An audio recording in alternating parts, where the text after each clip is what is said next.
What's up everybody? Let's take a look at some piano house production techniques. Even if this isn't exactly your sound or style, I'm sure there are going to be some cool tips and tricks in there that you might use for your productions. So let's jump right in. I often like to take drums from my library and take a listen to them, try to copy them and turn them into something new or whatever. And I started with this drum loop. So I kind of copied it or picked up some things from there and turned it into this drum thing. And there are some things that we can take a look at. First of all, let's look at the drums without the conga. So we have the kick. And then we have these tops over here. So it's an open hi-hat, 909 styled, clap, and then these two shakers mainly. So basically there was this shaker rhythm which I liked. Let me turn this off over here with a kick.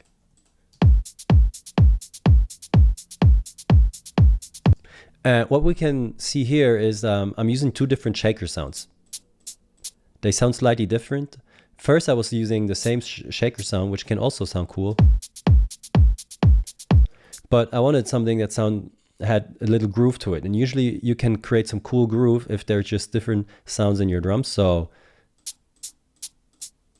I went over this in a few other videos as well, so I'm not going to go too much into detail here, but picking two different shaker sounds can be already quite cool. These are kind of short and sharp, which I like. They go well together with the 909 hat. And also if we take a look at the samples, you can see this one has some space in here and I kind of moved in. And something you can do if you want to check out your groove, this one for example as well, I created a little fade in. I started the sample at a specific point, and a pretty musical approach to kind of get your groove on and try some things out is if you have a sample like this with some space, move this around the starting point.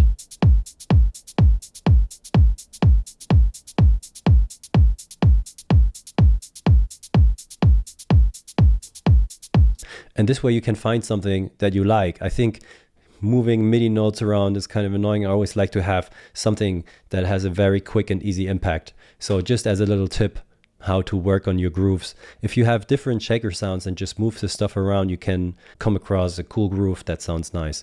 All right, let's bring the open hi-hat back in. Something for this one, in order to get a good groove that you like, is also instead of like just having this as a one shot, which plays the whole sample, just giving yourself a bit of release time so that when you adjust the MIDI notes, you will adjust the length of the sound.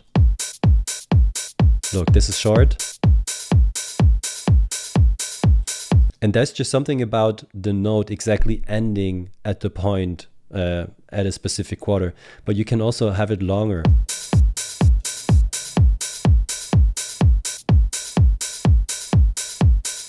So this is also a good approach to kind of feel yourself into the hi-hat and get the groove that you want.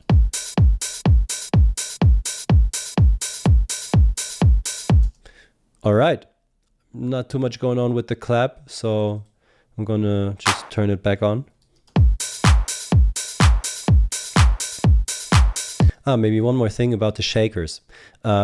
Shakers, finding two shakers that sound nice together isn't too difficult, but sometimes if you want something that sounds very glued together and very, very nice, you can look for shaker sounds that are actually kind of double samples.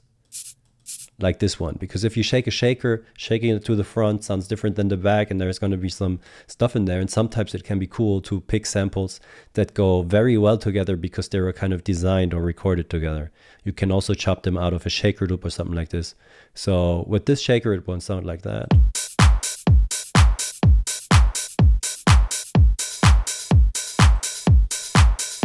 Of course, here the hi-hat was different, but yeah. All right, let's take a look at the conga together with the other drums.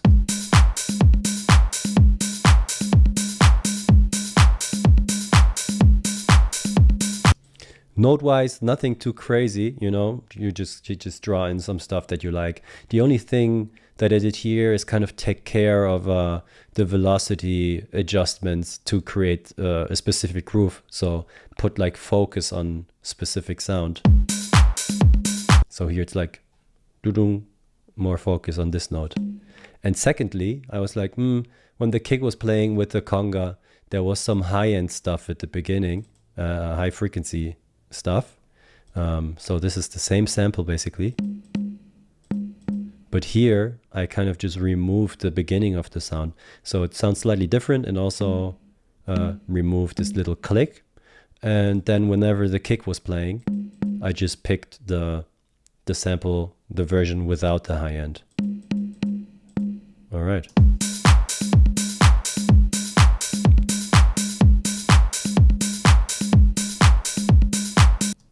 So let's jump into the key sound.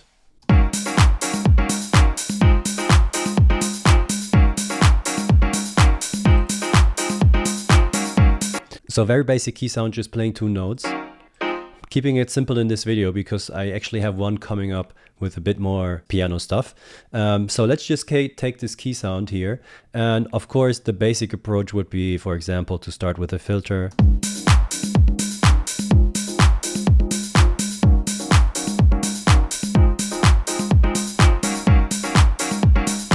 So, but something that's interesting here, I'd say, is that we have this polymeter going on. So, polymeter, polyrhythm sometimes get confused. But so basically what's happening here is that you have a certain rhythm signature layered over another one. So this key is always playing after 3/4 notes. So you have 3/4 notes, one hit, 3/4 note, the next one, 3/4 notes, the next one, 3/4 notes, the next one. So like they're 3/4 notes apart. And then of course on the last hit you have a break, and then the thing happening again.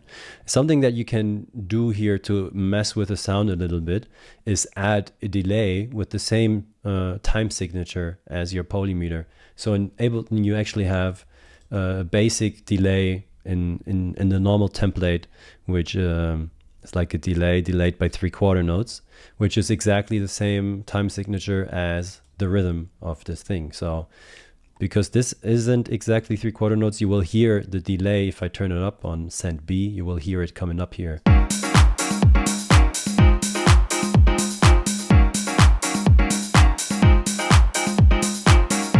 And if you want to create some cool phasey effect, because this delay is creating some filtering and stuff like this, or is being filtered because this delay changes the sound slightly, the more you turn it up, you will hear some phasing and some stuff going on.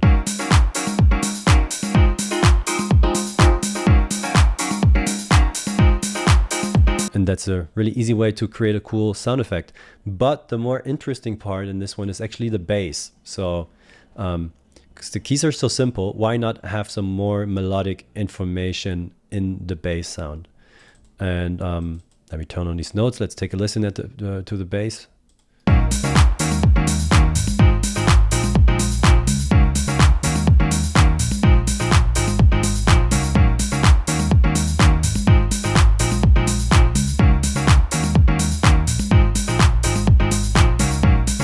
Okay, so preset wise, this is a very simple FM preset that I just turn up in Operator like this. Not even, no mixing, no side chaining at this point. And so how do you create bass lines like these very easily? So what I realized with this key sound, or I picked the key sound in a way that I can create a bass line with a pentatonic scale. So a pentatonic scale would be a scale where you just have 5 notes. And what I like to do is to pick the pentatonic scale in a way that I can only use black keys. So basically, even if you can't play the piano like me, you have a way of... All right, let's take the right. See. So you can just hit around and do whatever you feel like, and create some cool bass lines like this. It's much easier because you know exactly what 5 keys you want to hit. And so For a normal key sound, you might want to have like press the same note and then switch to the next one if the key sound is changing. But what I did here is kind of try to create some stairs. So if I play this A, for example, A sharp, over to this D sharp, I would put a C in between instead of going like this. This works also, but might be a variation. And also not just start the next note exactly on the first hit of the phrase, but like add something before, for example.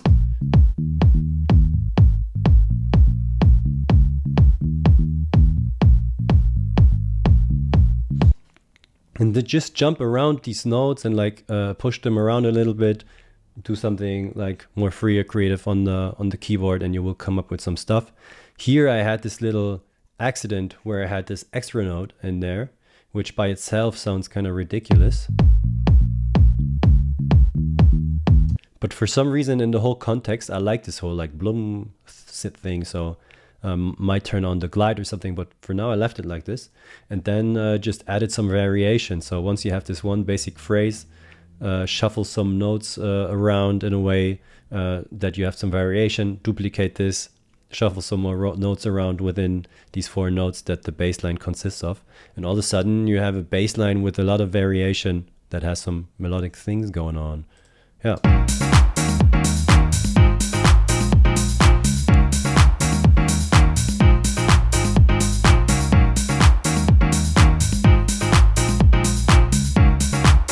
Then to fill things up a little bit more, I had this organ.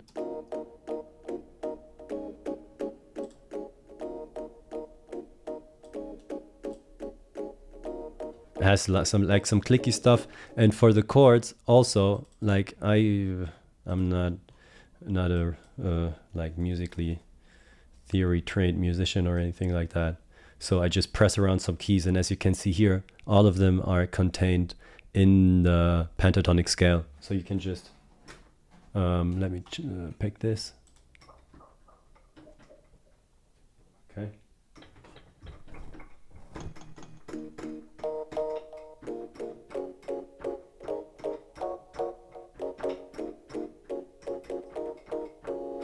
So I don't know. Yeah, funny enough, but yeah, just pick away, find some ways that you can work with the keyboard, figuring out some stuff, even if you're not great at playing the piano or anything like that. There are some ways like this one to work out some things. And then lastly, I had this robot voice because I was like, okay, all the sounds are kind of basic. Why not add something in there? And it's a preset from the DX7, which sounds a bit like this. It's called Dark Psy lead. Sounds a bit like a vocoder kind of thing. And I just, once again, messed around with the pentatonic scale. Let's move it over here. Crop this actually, so we can have a better look at this. As you see, once again, I'm just jumping around the black keys. So main tip for this video, use pentatonic scales on the black key, so you can mess around like a crazy boy or girl. So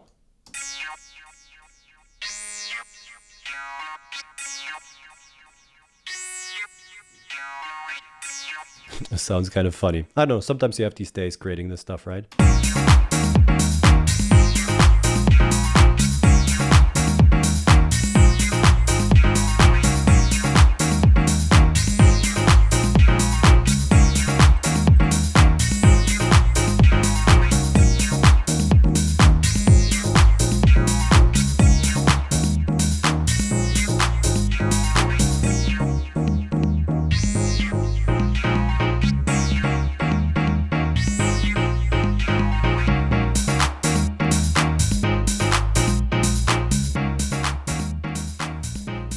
All right, thanks for watching. Check out my Instagram if you like, and see you on the next one.